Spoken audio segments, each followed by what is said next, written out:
Hello everyone, আসসালামু আলাইকুম। সবাই কেমন আছেন?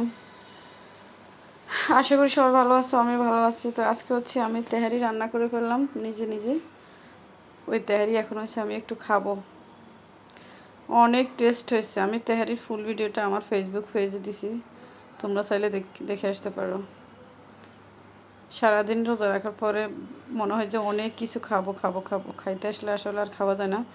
তারপরে দেখি তেহারিটা অনেক ভালো লাগছে। আমি অনেকগুলো তেহারি খাইছি। অনেক দিন পরে নিজে হাতে রান্না করলাম।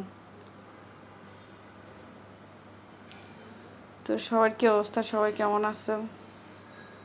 কার কার ঈদের কেনাকাটা শেষ হয়েছে? কে কে এখন ঈদের কেনাকাটা করো নাই? কমেন্টস করে জানাবো। আর কে কোথায় থেকে আমার ভিডিওটা দেখতেছো কমেন্টস করবা। ভিডিও ভালো লাগলে লাইক শেয়ার কমেন্টস করবা, আর ভিডিওটা ভালো লাগলে শেয়ার দিয়ে দিবা।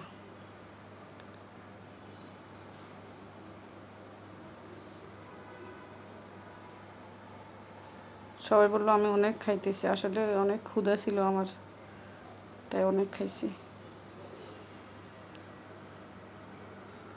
ইদানিং দেখি তার সামনে বড় বড় করে লোকমা ধরে ধরে খাইতেছে। আমি মনে তার মতো বড় বড় লোকমা ধরে খাইতেছি, যদি আমি এত বড় খাই নাই, অল্প অল্প করে খাইতেছি।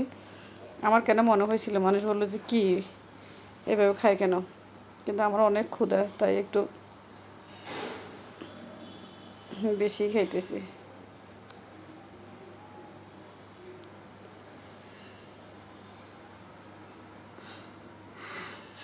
গরুর মাংস তেহারি এমনিতে আমার সবসময় পছন্দ।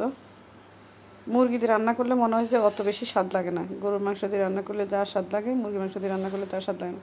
এখানে এলাচ পড়ছে, খাইতে আসলে যদি এলাচ পড়ে তখন যে মেজাজ কী গরম হয়ে যায়।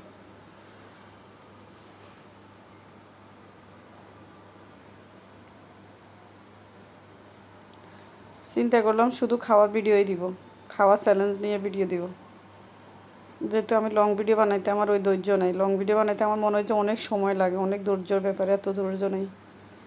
খাওয়া রেডি করে রাখবো টেবিলে, আর খাবো আর ভিডিও বানাবো, এটাই ভালো। তো সবার কী অবস্থা? সবাই কেমন আছেন? কমেন্টস করে জানাবেন কে কোথায় থেকে আমার ভিডিওটা দেখতেছেন। ভিডিওটা অবশ্যই ভালো লাগলে লাইক কমেন্ট শেয়ার করে দিবা।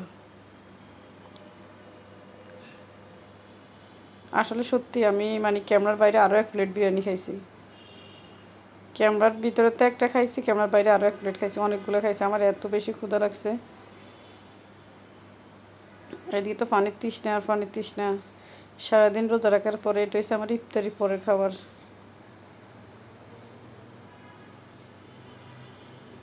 তো সবাই ভালো থাকো, আমার জন্য দোয়া করবা।